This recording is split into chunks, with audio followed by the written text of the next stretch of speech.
I've made a severe and continuous lapse in my judgment. And I'm here to apologize to all of you. See, the content that I've been making on this channel has been pretty upsetting and off-putting to particular groups of people out there.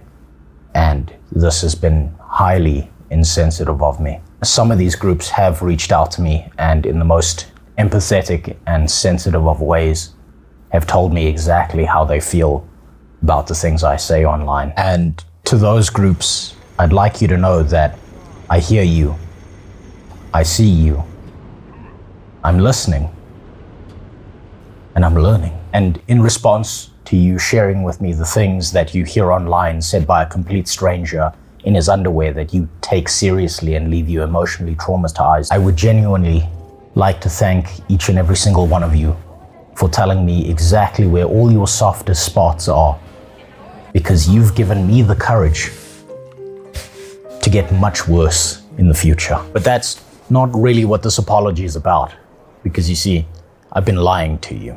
The last you saw of me, I was well on my way to level 80 in a pure, untainted, and innocent experience of good gameplay marred by some pretty shitty storytelling. We'd just tried out some dungeons, joined up with an incompetent dragon-slaying task force with a lower attention span than a squirrel with a fentanyl problem, and finally gotten the humans of Guild Wars 2 to connect more deeply with the pussy of Guild Wars 2. I told you that the series was all about sticking to the leveling experience, about taking the main story quest line and going from level 1 to level 80. But here's the problem with that statement. I found the PvP button.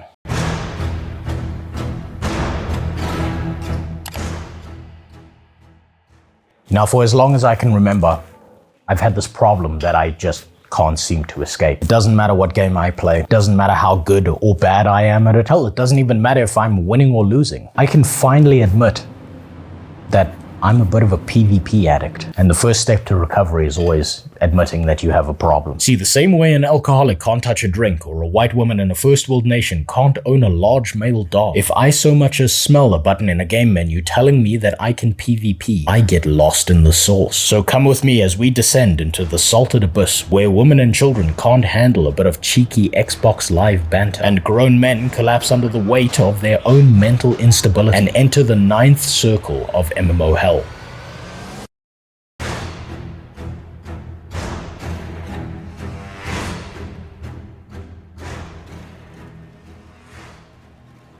Actually, you know what? This is not nearly as bad as I thought it would be. The pre-PvP zone instantly rebalanced me out to level 80 and gave me access to all the skills and abilities that I haven't earned out in the real game world. So not only can I fight on a level playing field with everyone else regardless of my actual level, but I also get to show everyone on my team what a complete fucking idiot I am by not knowing what buttons I should be pressing. I have unknowingly become God's punishment upon my fellow players and their spotless PvP records, and they don't even know it yet.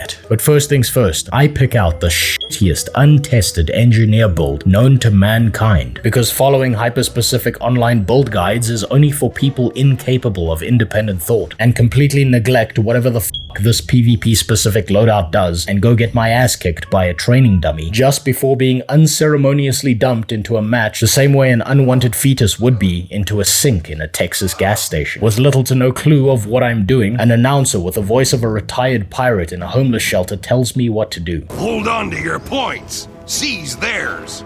Oh! And suddenly, the fog of confusion clears from my eyes. This is just another variant of World of Warcraft's Arathi Basin, with the only differences being that there's little to no coordination happening here. You're always getting caught out alone and gank-banged to death. Somehow, the blue team is always the losing side, and god damn it, I just described Arathi Basin perfectly.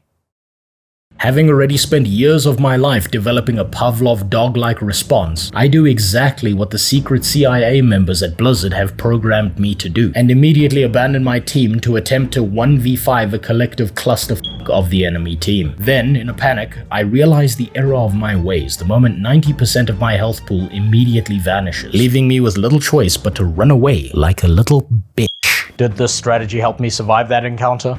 No. Did my opponents grant me a swift and merciful death? also know. In Graveyard Wars 2, when your health bar depletes, you don't die. You get knocked into a downed and immobile state, as if you were a League of Legends player who forgot to charge the battery on their mobility scooter. You can't move, and you're given a set of worthless abilities to press while waiting to bleed out. For the engineer, these abilities include throwing rocks at the guy who just beat your ass to death when previously you had a gun, whipping out your rope and getting your opponent to take an up-close look at it, and taking several eternities to duct tape yourself back together, as if your murderer would ever let you do that. But by the will of Allah alone, there's at least one useful ability that the downed engineer gets: a throwable suicide vest. It's just too bad that even that button does a laughable amount of damage. And so that leaves me to die in a slow, painful way while my killer watches, the same way a National Geographic photographer watches a fly-riddled African child slowly expire and does nothing to further harm or help them. But that's largely okay, because just like any form of MMO PvP death, Guild Wreckage 2 or not, is just about the same as taking a bat flu soup vaccine. Having somewhat learnt my lesson, I revive and remember that a gun is a ranged weapon, and that teammates are disposable meat shields. I'm not supposed to be taking any damage because I'm not supposed to be in range of the primitives surrounding me with sharp metal sticks. And to better immerse myself in the art of American martial arts, I activate Fortnite mode and use the action camera instead of relying on the tab targeting one. Is this going to help me win this match? Probably not, because the objective here is to stand in the big glowing circle over there, and that's exactly what none of my teammates are doing. The other reason I know we won't be winning this match is because I was dumb enough to kit myself out with grenades, and I keep throwing each and every single one of them exactly where everyone isn't. Maybe at this point I should just be grateful that Grenade Wars 2 doesn't have friendly fire. So instead, I default to using my ultimate ability, which amounts to my character smoking enough crack to believe he's actually turning into a tornado and shooting lightning at people before running away like the world's bravest soldier whenever I have less than 50% HP. I do die a few more times, but every now and then, when surrounded by the other players of my team, I at least get to pretend that I assisted in killing some people. And before I know it, the match ends. We lose and a stat screen pops up letting me know exactly how useless I was to my team. But hey, believe it or not, I actually ended up having more fun than I expected to in this open-air non-consent dungeon. That first match didn't exactly go great, but what did you expect? I'm a completely new player. Of course I was gonna screw it up. I'm sure after a little bit of practice, things will get a lot better.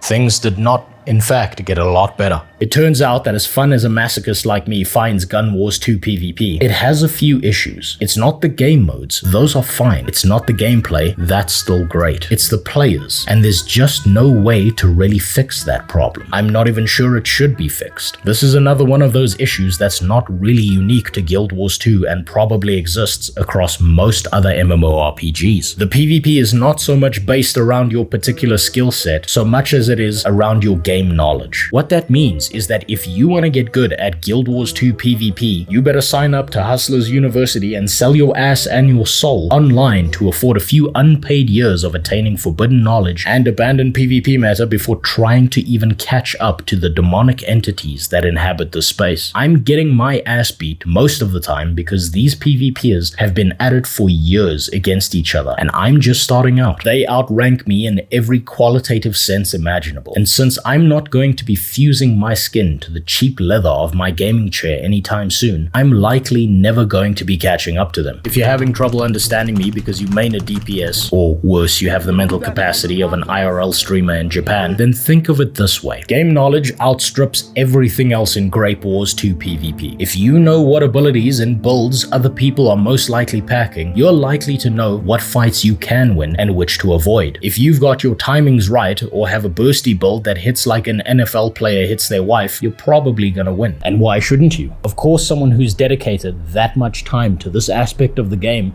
is going to curb stomp my teeth into the pavement each and every single time. I can't even be that mad about it.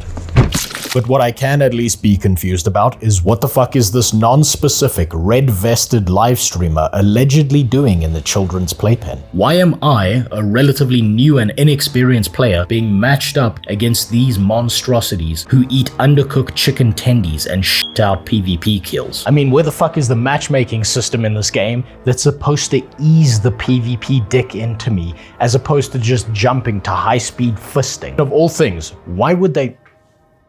Ah, I get it now. It's because the PvP population of Guild Whipping 2 is such a tiny fraction of the total population count that I'm just getting ass blasted over and over again by the same dudes like I'm a fatherless girl in her early 20s who just left for college. Does this make the PvP of Guild Wars 2 bad? No, not really. But it does fuck up anyone new's ability to improve gradually over time to any significant degree. Because the PvP learning curve isn't steep, it's a fucking cliff face. But it has acted as a decent bridge of what I can expect ability-wise when I do finally hit level 80. My newfound suffering has given me newfound motivation to get back to the story and open world where my character isn't being shit inside of like they're an Instagram model on a Sheikh-funded trip to Dubai. This is not a place for the mentally stable or new players to have fun. This is a place to use and exploit. A place to avoid the leveling story that's been mediocre at best thus far. Look, I want to carry on. I want to keep PvPing, but I think I gotta stop here before I fuck up my entire life and the rest of my leveling series. And now is about the time for me to really apologize to you because I lied again. I didn't just find the PvP button. I found all the other ways I could potentially boost my character to level 80. But I'm not gonna use any of them, because they all basically amount to the same thing of skipping the base game in order to reach max level as fast as possible. And I'd be lying to you again if I didn't say that it feels intentional. It's like the game itself knows how lackluster the leveling experience is and wants desperately for you to avoid running your way through it beyond maybe an initial playthrough. Alright, okay, it's time I came completely clean with you. I've been leveling a second set of characters over on a second account just so I can double check all the information that I put into these videos. And I gotta tell you that aside from some of the personal character stories that you chose during the character creator that evaporate almost entirely after level 40, when you end up running your way through the base game leveling experience more than twice without power leveling your character, most of the story and character interactions that you get to see go from being mildly underwhelming to excruciatingly bland. And I'm saying this as someone who has sunken thousands of hours of their life into both MMOs and single-player RPG games. And that's having played most of them more than once and leveled multiple characters the non-boosty way. So I have a suggestion for the Guild Wars 2 devs who have absolutely no reason to listen to me. Your game is filled with variety, filled with options and choices to make, but your base game leveling experience only has 3. Suffer through something mostly unmemorable, at least up to my current level, pay to boost, or become a power shitter and skip the entire experience with an overtuned XP system. And I'm here to tell you that it doesn't have to be this way. This isn't the toilet paper aisle at Walmart, where your only options are sandpaper, 2-ply, or getting in touch with your inner self. You didn't have to pick just one. You could have had a more memorable leveling experience that acts more than just an extended game tutorial, and also have all these power leveling systems that you currently have. This might come as a little bit of a shock, but if you build a great leveling experience into your base game, people might actually want to go back and experience that. Maybe not just once or twice, but a few times. And as an added bonus, it might actually give new players more incentive to want to reach the endgame of Guild Wumbo 2 and be able to experience all the things that I keep continuously being told about in the expansions. Look, Guild Wars 2, I get it. You're old, you're busted up, you're tired, there's talks of Guild Wars 3 coming out soon. Most of your longtime buddies are bald or dying of middle age, but you have to know that you've got something that most MMOs your age just don't have. You're alive somehow. And I can't believe I'm saying this, but if you just fixed up your base game experience to the same level that you have your later expansions at that I keep on hearing about from the player base, well then maybe you'd even stand a chance at retaining some of the normies that try your game out for the first time, even now in 2024. And that stuff's stronger than I remember it being. But I think that's about enough with all the apologies and pretending that I'm actually sorry for being right about everything. We've had our little PvP detour now. We've suffered our way through my addiction. And it's just about time that we get straight back to leveling.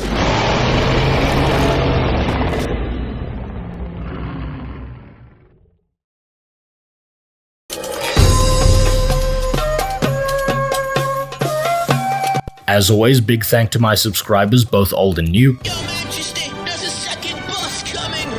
And a special thank to the Gankbank PvP carry squad, who keep me alive and going in this absolutely dogshit mmorpg that we call real life. Your contributions are always appreciated. And so you know, weekly live streams are now active over on the second channel, directly because of you assholes throwing money at me like I'm a 2-bit hooker. Anyway, more content soon. Bye.